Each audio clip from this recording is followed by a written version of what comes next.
जय माता दी दोस्तों। नवरात्रों की हार्दिक शुभकामनाएं। माँ इस बार पालकी पर सवार होकर आ रही हैं।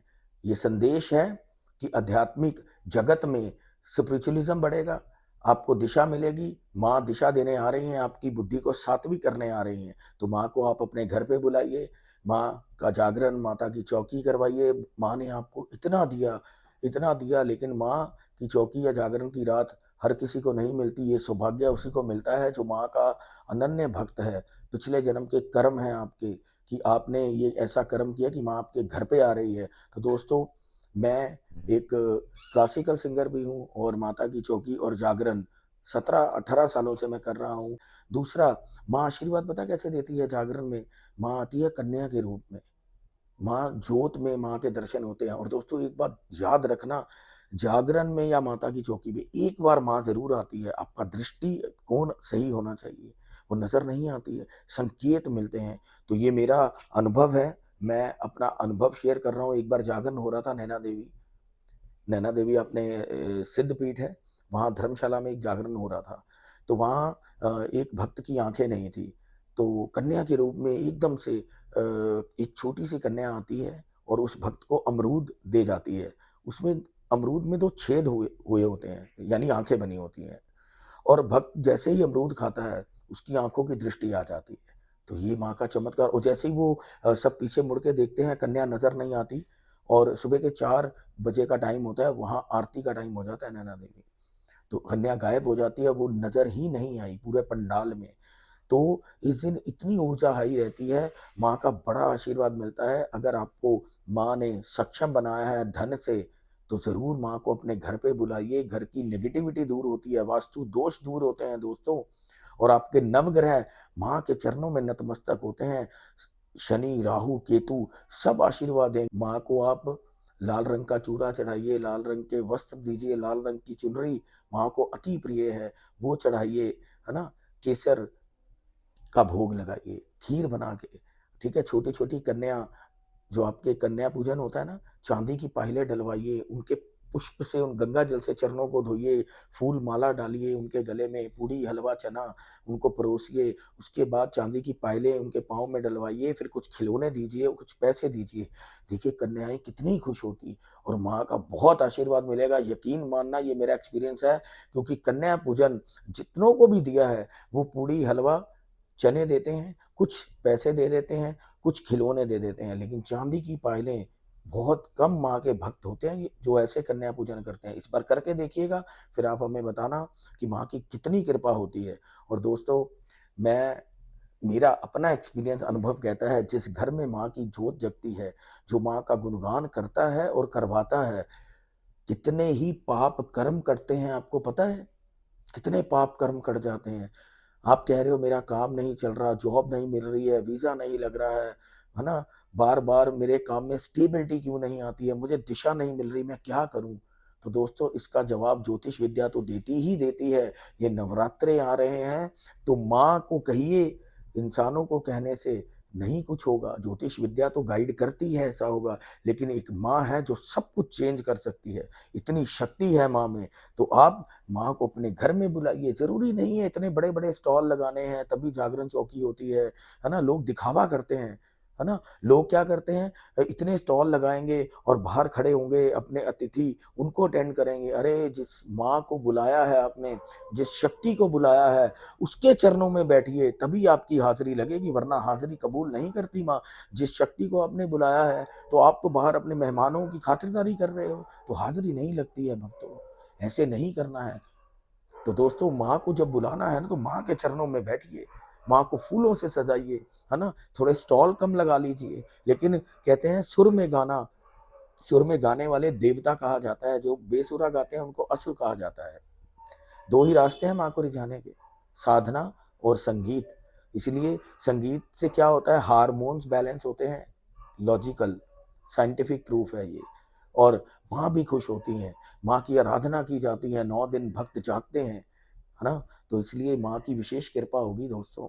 और आपको एक चीज और बता देता हूँ जो बहुत ही काम आएगी आपके। जितने भी हमारे हिंदुस्तान में जागरण चौकियां होती है, वो शनिवार को करवाते हैं। क्यों? संडे की छुट्टी होती है, इसलिए हमारी फैक्ट्री की छुट्टी होती है, हमें फैक्ट्री बंद नहीं करनी पड़ेगी, दुकान बंद नहीं करनी पड़ेगी। अरे जिस भगवान माँ ने इतना दिया उसके लिए एक दिन भी नहीं है, तब भी सोच कर रखते हो रिश्तेदार नहीं आएंगे, शनिवार रख लेते हैं। शनिवार तो काली माता का दिन होता है, शनि महाराज का दिन होता है, इसका कोई लॉजिक नहीं है। मंगलवार को जिसने निस्वार्थ माता की चौकी करवानी है, मंगलवार को करवाइए। हर मंदिर में मंगलवार को चौकी लगती है ना, गाने वाले आते हैं। तो निस्वार्थ भाव से जिनके घर में क्लह क्लेश रहता है, शांति नहीं रहती है, घर में रोग रहते हैं, तो माँ दुर्गा का दिन होता है बुधवार, बुधवार को माँ की चौकी करवाइए, माँ को, माँ का स्वागत कीजिए फूलों से, तो आपके घर से क्लह क्लेश भी दूर होंगे और रोग भी दूर होंगे। और तीसरा, शुक्रवार वाले दिन जिनको व्यापार में वृद्धि चाहिए, माँ ने, ये फ्राइडे वाले दिन हर पिक्चर रिलीज होती है दोस्तों, क्यों होती है? क्योंकि माँ लक्ष्मी का दिन होता है। तो इसलिए शुक्रवार वाले दिन जिन्होंने भी माँ को घर बुलाया है, उनके व्यापार में चार चांद लग जाते हैं। ऐसे उदाहरण है, मेरे कई क्लाइंट हैं कि एक मशीन आई तो एक माँ की चौकी जागरण करवाया, फिर दूसरी मशीन फिर करवाया। तो माँ इतना देती है दोस्तों, कभी सोचा है आपने? बच्चों के पास टाइम नहीं है, डीजे पार्टी करनी, बच्चों का जन्मदिन होता है, तब माँ को अपने घर पे बुलाइए। बच्चों को भी संस्कार आएंगे कि हम सात्विक सनातन धर्म से जुड़े हुए हैं, तो तभी तो बच्चे आचरण करेंगे। आप डीजे पार्टियां शराब चला रहे तो क्या असर पड़ेगा युवा पीढ़ी पे, बच्चों पे, है ना? तो आप थोड़ा सा इस पे ध्यान दीजिए। जन्मदिन हो, सालगिरह हो, तो माँ का आशीर्वाद दीजिए, देखिए कितना चमत्कार होता। और दोस्तों मैं ये तो माँ की कृपा है, मेरी कोई औकात नहीं है। माँ का अंश आता है, माँ डिवाइन कनेक्टिविटी करवाती है, तभी मैं आपकी कुंडलियाँ भी देख पाता हूँ। 17 सालों का अनुभव है, दोनों सफ़र एक साथ हुए, गाने का भी और ज्योतिष का भी। और जब भी माता की चौकी होती है, मैं वहाँ पे आप लोगों के सवालों के जवाब भी देता हूँ माँ की कनेक्टिविटी से। दूसरा, माता रानी की चुनरी आपको देता हूँ जोत पे रख के सारी रात। उसके बाद माँ को ध्यान में करते हुए आपको एक लाल रंग की जो चुनरी, मुझे भी ये माँ चिंतपूर्णी के दरबार से मिली है, तो ये मैं भक्तों को वहाँ देता हूँ जो चौकी करवाते हैं। उनके कुछ खास एक दो लोग होते हैं, बड़ी कृपा होती है। ये मेरी जिंदगी का सफर है, अनुभव है, जिसको भी माता रानी की चुनरी दी है, बहुत कृपा हुई है। आप में श्रद्धा होनी चाहिए, पात्रता दोनों तरफ होनी चाहिए, गाने वाले में, विधि से, सात्विकता से, और करवाने वाले में।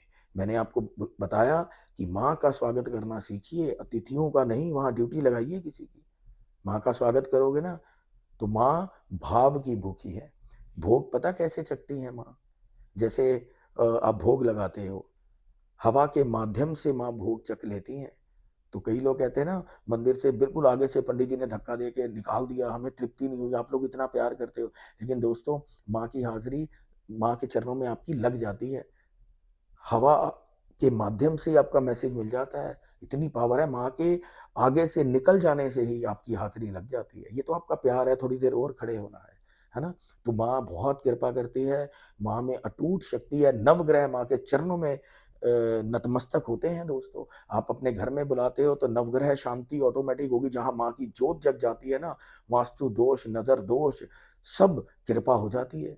तो ये आपका भाव है, श्रद्धा होनी चाहिए। खाली पैसा कमाना, नीचे वाली पासबुक भर ली, ऊपर वाली पासबुक खाली रह जाएगी दोस्तों। पाप कर्म भी कटेंगे और आपके धन का जो फिल्टराइजेशन है ना, धन में ब्लॉकेज आती है, आप चंदा नहीं निकालते हो, दान नहीं करते हो, तो दोस्तों सेकंड हाउस होता है धन कमाने का, अष्टम होता है रिलीज करने का। बड़े बड़े लोग कैसे अमीर बनते हैं? वो धन कमाते हैं, धन में डोनेशन देते हैं, तो वो ब्लॉकेज नहीं आती। इसी तरह एक एग्जाम्पल सेकंड हाउस फूड का होता है ना, खाना खाने का, अष्टम होता है रिलीज करेंगे। हम डेली फ्रेश होते हैं, खाना खाते हैं, डेली फ्रेश होते हैं, खाना खाते हैं, फ्रेश होते हैं। इसी तरीके से अष्टम हाउस ट्रांसफॉर्म करने का है, ट्रांसफॉर्मेशन का है, सडनली गेन्स का है। अष्टम की शक्ति को जागृत करना, यानी अपना धन निकालना और दूसरों की लाइफ को ट्रांसफॉर्म करना, या डोनेशन देना, तो या धार्मिक आयोजन करना। अपने धन को निकाला, अपने अपने घर में साल में एक बार बुलाया किसी ने, पूरी जिंदगी में कितने जागरण चौकियां करवाई आपने? कभी सोचा है आपने? ये सौभाग्य माँ हर किसी को नहीं देती, लेकिन थोड़ा सोचिएगा। माँ हर वक्त अपने बच्चों को बुलाती है, हर वक्त कृपा करती है, लेकिन बच्चों के पास टाइम नहीं है माँ को बुलाने का, माँ के पास जाने का। हर वक्त अपने कामों में व्यस्त रहते हो आप। हर वक्त काम काम काम। अरे लोगों को कहते काम नहीं चल रहा है, ये नहीं हो रहा है, घर में प्रॉब्लम है। अरे जिसने हल करना है ना माँ ने, उसको बुलाइए दोस्तों। तो मेरा वादा है माँ आपके ऊपर कृपा करेगी। तो किसी ने भी जागरण माता की चौकी करवानी हो तो इस माँ के भक्त का नंबर डिस्क्रिप्शन में मिल जाएगा, याद कीजिए। बड़े अच्छे ढंग से गुणगान करेंगे और माँ का स्वागत करेंगे, रौनक लगाएंगे और माँ की बड़ी अपार कृपा होगी। मैं माँ से भी यही प्रार्थना करता हूँ, माँ सबके ऊपर कृपा करना, सबको बुद्धि देना, दिशा देना, ताकि सनातन धर्म से हम भी जुड़े और हमारे बच्चे भी जुड़े, संस्कार भी आए। तो आई होप आपको ये वीडियो अच्छी लगी होगी। तो मिलते हैं नई वीडियो के साथ। जय माता दी।